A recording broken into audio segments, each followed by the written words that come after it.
Hi hello ನಮಸ್ಕಾರ ಸ್ನೇಹಿತರೆ. ಇಲ್ಲಿ ಭಾರ್ಗವಿ ರೊಚ್ಚಗೆದ್ದಿದ್ದಾರೆ, ಸಿಡಿದೇಳ್ತಿದ್ದಾರೆ. ದೇವರು ಮುಂದೆ ಕೂತು ತಮ್ಮ ನೋವಿನ ದುಃಖವನ್ನ ಹೇಳ್ಕೊತಿದ್ದಾರೆ. ಇದರ ನಡುವೆ ಆಪದ್ ಬಾಂಧವರಾಗಿ ಎಂಟ್ರಿ ಕೊಡ್ತಿರೋದು ಯಾರು? ಇಲ್ಲಿ ಭಾರ್ಗವಿಗೆ ಆದಂತ ಅವಮಾನಕ್ಕೆ ತಕ್ಕ ಉತ್ತರವನ್ನ ಕೊಡ್ತಾರ ಅರ್ಜುನ್. ಏನಾಯ್ತು ಅಂತದ್ದು ಇದೆಲ್ಲವನ್ನ ಕೂಡ ತಿಳ್ಕೋಬೇಕು ಅಂದ್ರೆ ಈಗಲೇ ನಮ್ಮ ಈ ಚಾನಲ್ನ ಸಬ್ಸ್ಕ್ರೈಬ್ ಮಾಡಿ, ಹಾಗೆ ಈ ಒಂದು ವಿಡಿಯೋವನ್ನ ಪೂರ್ತಿಯಾಗಿ ನೋಡೋದನ್ನ ಯಾವುದೇ ಕಾರಣಕ್ಕೂ ಕೂಡ ಮರಿಬೇಡಿ.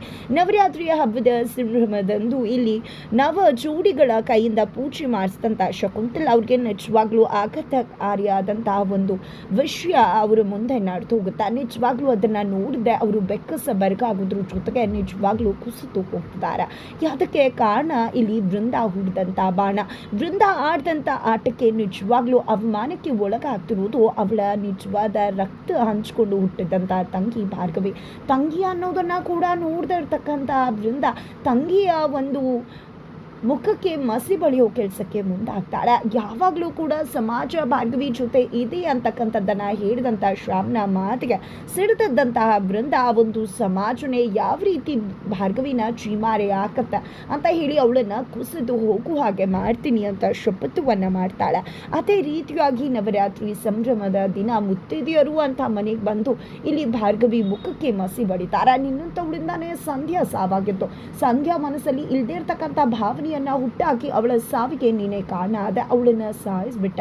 ಅವಳಿಗೆ ಅನ್ಯಾಯನೇ ಆಗಿರಲಿಲ್ಲ, ಅವಳಿಂದ ಯಾವುದೇ ರೀತಿಯಲ್ಲೂ ಕೂಡ ತಪ್ಪಾಗ್ತಿರ್ಲಿಲ್ಲ. ಆದರೆ ನಿನ್ನಂತ ಅವಳಿಂದಾನೆ ಅವಳು ಕೋರ್ಟ್ಗೆ ಹೋಗುವಾಗಾಗಿದ್ದು, ಇನ್ನೊಬ್ರ ಮೇಲೆ ಕೇಸ್ ಹಾಕುವಾಗಾಗಿದ್ದು, ಅದರಿಂದಾನೇ ಇವತ್ತು ಅವಳು ಸಾವಿಗೀಡಾಗಿದ್ದು. ಅದಕ್ಕೆಲ್ಲ ನೀನೇ ಕಾರಣ ಅಂತ ಹೇಳಿ ಮಸಿ ಬಡಿತಾರೆ. ನಿಜವಾಗ್ಲೂ ಎಲ್ಲರೂ ಕೂಡ ಬಂದು ತಡೆಯೋ ಪ್ರಯತ್ನಕ್ಕೆ ಮುಂದಾಗ್ತಾರೆ. ಬಟ್ ಜನಗಳು ಮಾತ್ರ ಇಲ್ಲಿ ಭಾರ್ಗವಿಯ ಮೇಲೆ ತಮ್ಮ ಗತಪ್ರಹಾರವನ್ನ ನಿಲ್ಲಿಸೋದಿಲ್ಲ. ನಿನ್ನಂಥವಳು ಈ ಒಂದು ಸಮಾಜಕ್ಕೆ ಕಳಂಕ, ನಿನ್ನಂಥವಳು ಈ ಮನೆಯಲ್ಲಿ ಇರಲೇಬಾರ್ದು ಅಂತ ಹೇಳಿ ಎಳ್ಕೊಂಡು ಹೊರಗಡೆ ಕರ್ಕೊಂಡು ಹೋಗಿ ಬಿಸಾಡೋಕೆ ಮುಂದಾಗ್ತಿರ್ತಾರೆ ಜನಗಳು. ಅಷ್ಟರಲ್ಲಿ ಅಲ್ಲಿಗೆ ಅರ್ಜುನ್ ಎಂಟ್ರಿ ಕೊಡ್ತಾರೆ. ಯಾರೇ ನನ್ನ ಹೆಂಡತಿನ ಮನೆಯಿಂದ ಆಚೆ ಹಾಕ್ತಿರೋದು? ಏನ್ರಿ ಯಾರೇ ನೀವೆಲ್ಲ? ನನ್ನ ಹೆಂಡತಿ ಬಗ್ಗೆ ಮಾತಾಡೋ ತಾಕತ್ತು ನಿಮಗಿದೆಯಾ? ನನ್ನ ಹೆಂಡತಿ ಏನು ಅನ್ನೋದು ನನಗೆ ಗೊತ್ತಿದೆ. ಬೆಂಕಿ ಅಷ್ಟೇ ಪವಿತ್ರ ನನ್ನ ಹೆಂಡತಿ, ಬೆಂಕಿ ಅಷ್ಟೇ ಸತ್ಯ ನ್ಯಾಯಕ್ಕೆ ಹೋರಾಟ ಮಾಡೋಳು ನನ್ನ ಹೆಂಡತಿ. ನನ್ನ ಹೆಂಡತಿ ನಿಜವಾಗ್ಲೂ ಯಾರಿಗೂ ಅನ್ಯಾಯ ಮಾಡಿಲ್ಲ. ನಿಜವಾಗ್ಲೂ ಸಂಧ್ಯಾ ಸಾವಿಗೆ ನ್ಯಾಯ ಕೊಡಿಸ್ಬೇಕು ಅಂತ ಹಗಲಿರುಳು ಕಷ್ಟಪಟ್ಟಿದ್ದಾರೆ. ಇವತ್ತು ಅದ್ರ ಬಗ್ಗೆನೇ ಯೋಚನೆ ಮಾಡ್ತಿದ್ದಾರೆ ಅಂತ ನನ್ನ ಹೆಂಡತಿ ಬಗ್ಗೆ ಮಾತಾಡೋ ಯೋಗ್ಯತೆ ನಿಮಗಿದೆಯಾ? ಯಾರಿ ನನ್ನ ಹೆಂಡತಿ ಮುಖಕ್ಕೆ ಮಸಿ ಬಳಿಯೋಕೆ ಹೇಳಿದ್ದು ಅಂತೆಲ್ಲ ಪ್ರಶ್ನೆ ಮಾಡ್ತಿದ್ದಾರೆ. ಅರ್ಜುನ್ ರುಚಿಗೆ ಹೇಳ್ತಿದ್ದಾರೆ. ಏನ್ ಸರ್, ನಿಮ್ಮ ಮನೆಗೆ ಇಂಥವ್ನ ಯಾಕೆ ಸರ್ ಮದುವೆ ಮಾಡಿ ಕಟ್ಕೊಂಡು ಬಂದಿದ್ದಾರೆ? ಆ ಯೋಳಿ ಸರಿನೇ ಇಲ್ಲ.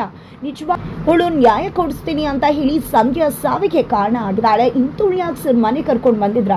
ನಿಜವಾಗ್ಲೂ ನೀವು ಎಂಥ ಜನ, ಎಂಥ ಗೌರವಸ್ಥರು, ಜೊತೆಗೆ JP ಪಾಟೀಲ್ ಅಂತ ದೊಡ್ಡ ಲಾಯರ್, ಇಂಥವ್ಳ ಕರ್ಕೊಂಡು ಬಂದು ಯಾಕೆ ಅವಮಾನ ಮಾಡ್ತಿದ್ರ ಅಂತ ಜನಗಳು ಮಾತಾಡ್ತಿದ್ದಾರೆ. ನೀವು ಯಾರೇ ನನ್ನ ಹೆಂಡತಿ ಬಗ್ಗೆ ಮಾತಾಡೋಕೆ ಇನ್ನು ಒಂದು ಮಾತಾಡಿದ್ರು ಕೂಡ ನಾನು ಪೊಲೀಸ್ ಅವ್ರಿಗೆ ಕಾಲ್ ಮಾಡ್ಬೇಕಾಗತ್ತ ಅಂತ ಹೇಳಿ ಕಾಲ್ ಮಾಡ್ಲಿಕ್ಕೆ ಮುಂದಾಗ್ತಾರೆ. ಏನ್ ಮಾಡ್ತಿದ್ಯಾ ಅರ್ಜುನ್ ನೀನೀಗ ಕಾಲ್ ಮಾಡಿ ಪೊಲೀಸ್ ಅವ್ರನ್ನ ಕರ್ಸಿದ್ರೆ ನಮ್ಮನೆ ಮರ್ಯಾದೆ ಹೋಗುತ್ತೆ, JP ಮರ್ಯಾದೆ ಹೋಗುತ್ತೆ. ಯಾವುದೇ ಕಾರಣಕ್ಕೂ ನೀನು ಕಾಲ್ ಮಾಡುವ ಹಾಗಿಲ್ಲ ಅಂತ ಹೇಳಿ ನಿರ್ಮಲಾ ಪಾಟೀಲ್ ಹೇಳ್ತಾರೆ.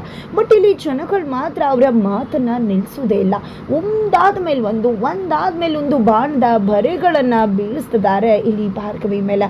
ನಿಜವಾಗ್ಲೂ ಭಾರ್ಗವಿ ಕುಸ್ತು ಹೋಗ್ತದಾಳ. ಇದೇ ರೀತಿ ಮಾತಾಡ್ತಾ ಇದ್ರೆ ಪೊಲೀಸ್ ಅವ್ರನ್ನ ಕರೆಸಿ ನಿಮ್ಮನ್ನ ಒದ್ದು ಒಳಗಡೆ ಹಾಕಿಸ್ಬೇಕಾಗತ್ತೆ ಅಂತ ಜಯಂತ್ ಕೂಡ ಹೇಳ್ತಾರೆ. ತದನಂತರ ಅಲ್ಲಿರೋರು ಎಲ್ಲರೂ ಕೂಡ ಇಂಥವಳು ಅಂತೂ ಸಮಾಜಕ್ಕೆ ಕಳಂಕ, ಇಂಥವಳಿಂದಾನೆ ಎಷ್ಟು ಹೆಣ್ಮಕ್ಳು ಸತ್ತೋಗ್ತಿರೋದು, ಹಾಗೆ ಹೀಗೆ ಅಂತ ಮಾತನಾಡಿ ಅಲ್ಲಿಂದ ಹೋಗ್ಬಿಡ್ತಾರೆ. ಅರ್ಜುನ್ಗೆ ಯಾವುದೋ ಕಾಲ್ ಬರುತ್ತೆ ಅಂತ ಹೋಗ್ತಾರೆ. ಅಷ್ಟರಲ್ಲಿ ಶ್ಯಾಮ್ ಅಂತೂ ನೋಡ್ತೀಯಾ ಭಾರ್ಗವಿ, ಮೆರಿತಾ ಇದೆಯಲ್ಲ ಜನ ನನ್ನಿಂದ ಇದ್ದಾರೆ, ನಾನು ಸಂಧ್ಯಾ ಕೇಸನ್ನ ರೀಓಪನ್ ಮಾಡಿಸ್ತೀನಿ, ಅಪ್ಪೀಲ್ಗೆ ಹೋಗ್ತೀನಿ ಅಂತ. ನೋಡ್ದ್ಯಾ ನಿನ್ನ ಪರಿಸ್ಥಿತಿ ಏನಾಯ್ತು, ನೀನು ಎಲ್ಲಿ ನಿಂತಿದ್ಯಾ ಅಂತ ಹೇಳ್ತಿದ್ದಾಗೆ ಈ ಕಡೆ ನಿರ್ಮಲಾ ಪಾಟೀಲ್ ಅವ್ರು ಕೂಡ ಮಹಾಮಂಗಳಾರತಿ ಆಗಿರ್ಬೇಕಲ್ವಾ ನಿನಗೆ?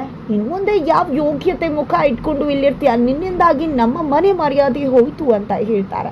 ನಿಜಕ್ಕೂ ಇದರಿಂದ ಕುಸ್ತು ಹೋದಂತಹ ಭಾರ್ಗವಿ ಮನೆ ಬಿಟ್ಟು ಹೊರಟು ಬಿಡ್ತಾಳ. ಅತ್ತ ಕಡೆ ರೀತು ವಿಕ್ಕಿ ಹತ್ರ ಹೋಗಿದ್ದಾಳೆ ದುಡ್ಡಿನ ಸಹಾಯ ಕೇಳ್ಕೊಂಡು. ವಿಕ್ಕಿ 5 ಲಕ್ಷ ಯಾಕೆ ಬೇಕು ಹೇಳು ರೀತು ಅಂತ ಹೇಳ್ತಿದ್ದಾಗೆ ತನ್ನಿಂದ ಒಂದು ತಪ್ಪಾಗ್ಬಿಟ್ಟಿದ್ದ. ನಿನಗೋಸ್ಕರ ನಾನು ತಪ್ಪು ಮಾಡಿದ್ದೀನಿ, ನಿಜವಾಗ್ಲೂ ನೀನೇನು ದುಡ್ಡು ಕೊಡ್ತೀನಿ ಅಂತ ಹೇಳ್ತಿದ್ಯಾ, ಬಟ್ ಯಾಕೆ ಅನ್ನೋದನ್ನ ಮೊದಲು ತಿಳ್ಕೊ. ನೀನು ಒಂದಿನ ಜೈಲ್ಗೆ ಹೋಗೋದನ್ನೇ ನನ್ನಿಂದ ಸಹಿಸ್ಕೊಳ್ಳೋಕ್ಕಾಗಲಿಲ್ಲ. ಅಂಥದ್ರಲ್ಲಿ ಸಂಧ್ಯಾ ವಿಷಯವಾಗಿ ನೀನು ಮೋಸದಿಂದ ಜೈಲ್ಗೆ ಹೋದರೆ ಅದನ್ನು ಒಪ್ಕೊಳ್ಳೋ ಸಾಮರ್ಥ್ಯ ನನಗಿರಲಿಲ್ಲ. ಅದೇ ಕಾರಣಕ್ಕೆ ನಿನಗೋಸ್ಕರ ಸಂಧ್ಯಾಗೆ ಸಾಯಿಸಿ ಅಂತ ಹೇಳಿದ್ದು ರೌಡಿ ಕಡೆಗೆ ನಾನೇನೆ. ಅವರೇ ನಿಜವಾಗ್ಲೂ ಸಂಧ್ಯಾನ ಸಾಯಿಸಿದ್ದು. ಆದರೆ ನಾನು ಅವಳ ಮೇಲೆ ಆ ಒಂದು ದೌರ್ಜನ್ಯನ ಮಾಡಿ ಸಾಯಿಸಿ ಅಂತ ಹೇಳಲಿಲ್ಲ, ಹೇಗೆ ಬೇಕೋ ಹಾಗೆ ಸಾಯಿಸಿ ಅಂತ ಹೇಳಿಬಿಟ್ಟೆ. ಬಟ್ ಅವರು ದೌರ್ಜನ್ಯ ಮಾಡಿ ಸಾಯಿಸ್ಬಿಟ್ರು. ಈಗ ನನ್ನನ್ನು ದುಡ್ಡು ಕೇಳ್ತಿದ್ದಾರೆ ಅವರು. ನಿಜವಾಗ್ಲೂ ಏನು ಮಾಡಬೇಕು ಅಂತಲೇ ಗೊತ್ತಾಗ್ತಿಲ್ಲ ಅಂತ ರೀತು ಹೇಳಿದಾಗ, ನಿಜವಾಗ್ಲೂ ರೀತು ನೀನು ನನಗೋಸ್ಕರ ಇಂಥ ರಿಸ್ಕ್ ತೊಗೊಂಡ್ಯಾ, ನೀನು ನನ್ನನ್ನು ಅಷ್ಟು ಪ್ರೀತಿ ಮಾಡ್ತೀಯಾ, ನಿಜವಾಗ್ಲೂ ನಿನ್ನಷ್ಟು ಪ್ರೀತಿ ಮಾಡೋ ಹುಡುಗಿ ನನ್ನ ಬದುಕಿಗೆ ಬರ್ತಿರೋದು ನಂಗೆ ನಿಜವಾಗ್ಲೂ ತುಂಬ ಖುಷಿ ಆಗ್ತದೆ ಅಂತ ಹೇಳ್ತಿದ್ದಾರೆ. ಇದನ್ನೆಲ್ಲವನ್ನ ಕೂಡ ವಂದನ ಕೇಳಿಸ್ಕೊಂಡೇ ಬಿಡ್ತಾಳೆ. ಕೇಳಿಸ್ಕೊಂಡಿದ್ದೆ ರೀತು ನೀನು ಸಂಧ್ಯಾನ ಸಾಯಿಸಿದ್ದು ನಿಜಾನ ಅಂದಾಗ ಇಲ್ಲಿ ಹೆದರ್ಕೊಂಡ್ಬಿಡ್ತಾಳೆ ರೀತು. ವಂದನ ನೋಡಿ ಏನಪ್ಪ ಇದು ವಂದನ ಹಾಕಂಗೂ ಗೊತ್ತಾಗೋಯ್ತಾ ಅಂತ. ಆದರೆ ಇಲ್ಲಿ ವಿಕ್ಕಿ ಮಾತ್ರ ವಂದನ ಹಾಕಂಗೆ ಗೊತ್ತಾಗಿದೆ, ಏನು ಯೋಚನೆ ಮಾಡಬೇಡ, ವಂದನ ಹಾಕ ಯಾರಿಗೂ ಹೇಳೋದಿಲ್ಲ. ನೋಡಕ್ಕ ನನ್ನ ರೀತು ನನ್ನನ್ನು ಎಷ್ಟು ಪ್ರೀತಿ ಮಾಡ್ತಾಳೆ ಅಂತ ನನಗೋಸ್ಕರ ಸಂಧ್ಯಾನ ಸಾಯಿಸಿದಾಳೆ ಇವಳು ಅಂದಾಗ, ನಿಜವಾಗ್ಲೂ ನಾ ರೀತು ಅಂದಾಗ ಹೌದು ಅಕ್ಕ, ಆದರೆ ಈಗ ಬ್ಲ್ಯಾಕ್ ಮೇಲ್ ಮಾಡ್ತಿದ್ದಾರೆ, ಏನು ಮಾಡಬೇಕು ಅಂತ ಗೊತ್ತಾಗ್ತಿಲ್ಲ ಅಂದಾಗ, ಪರವಾಗಿಲ್ಲ ರೀತು, ಗೊತ್ತಿಲ್ಲದೆ ಇರೋ ಹಾಗೋ ಒಂದು ಒಳ್ಳೆ ಕೆಲಸನೇ ಮಾಡ್ತೀಯಾ ನೀನು, ನಿಜವಾಗ್ಲೂ ಅವ್ರು ಅವಳಿಗೆ ಹೋಗಿ ದುಡ್ಡು ಕೊಟ್ಬಿಡು, ಮತ್ತೆ ಕೇಳಿದ್ರೆ ಅವನಿಗೆ ನಮ್ಮ ಹೆಸರು ಹೇಳು, ನಾವು ನೋಡ್ಕೋತೀವಿ ಅವನ್ನ, ಲೇಟ್ ಆಗ್ತದೆ ಹೋಗುವಿಕೆ ರೀತು ನಮ್ಮ ಮನೆಗೆ ಬಿಟ್ಟು ಬಾ ಅಂತ ಹೇಳಿ ಕಳಿಸಿ ಒಳ್ಳೆ ವಿಷಯನೇ ಹೇಳಿದೆ ರೀತು. ನೀನು ಇದೇ ವಿಷಯ ಇಟ್ಕೊಂಡು ಅರ್ಜುನ್ ನಿನ್ನನ್ನು ಹೇಗೆ ನನ್ನ ಹತ್ರ ಕರ್ಸ್ಕೋತೀನಿ ನೋಡ್ತಾ ಇರು. ನಿಜವಾಗ್ಲೂ ಈ ಒಂದು ವಿಷಯ ನನಗೆ ಸಿಕ್ಕಿದ್ದು ತುಂಬಾ ಖುಷಿ ಆಗ್ತದೆ. ತಂಗಿ ಅಂತ ಅಲ್ವಾ, ತಂಗಿ ಜೀವನಕ್ಕೆ ಯಾವ ರೀತಿ ಕೊಳ್ಳಿ ಇಡ್ತೀನಿ ನೋಡ್ತಾ ಇರು. ಅದರಿಂದನಾದರೂ ನೀನು ನನ್ನ ಹತ್ರ ಬರಲೇಬೇಕು ಅಂತ ವಂದನ ಅನ್ಕೋತಿದ್ದಾಳ.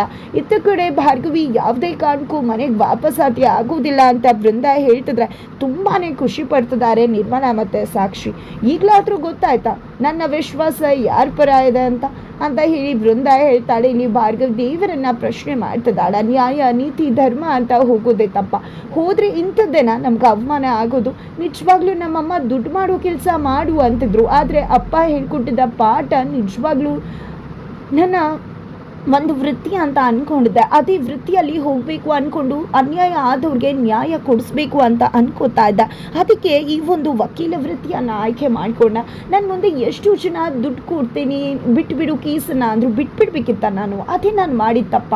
ಸಂಧ್ಯಾಗೆ ಅಲ್ಲಿ ಮರ್ಯಾದೆ ಹೋಗಬೇಕಿದ್ರೆ ಅವಳನ್ನ ಕಾಪಾಡೋಕೆ ಹೋಗಿತ್ತಪ್ಪ, ಪ್ರಾಣನ ಒತ್ತಿಗಿಟ್ಟು ಅವಳು ಕೇಸನ್ನು ಗೆಲ್ಲಿಸ್ಬೇಕು ಅಂದಿತ್ತಪ್ಪ. ಈ ಕ್ಷಣಕ್ಕೂ ಯೋಚನೆ ಮಾಡ್ತಿರೋ ತಪ್ಪ, ಅದಕ್ಕೆ ನಾ ದೇವ್ರ ಇಂಥ ಒಂದು ಅವಮಾನ ನನಗೆ ಅಂತ ದೇವ್ರನ್ನ ಪ್ರಶ್ನೆ ಮಾಡ್ತಿದ್ದಾಗ ಇಲ್ಲಿ ಭಾರ್ಗವಿ ಮುಂದೆ ದೇವಿನೇ ಪ್ರತ್ಯಕ್ಷಳಾಗಿ ಬರ್ತಾರೆ.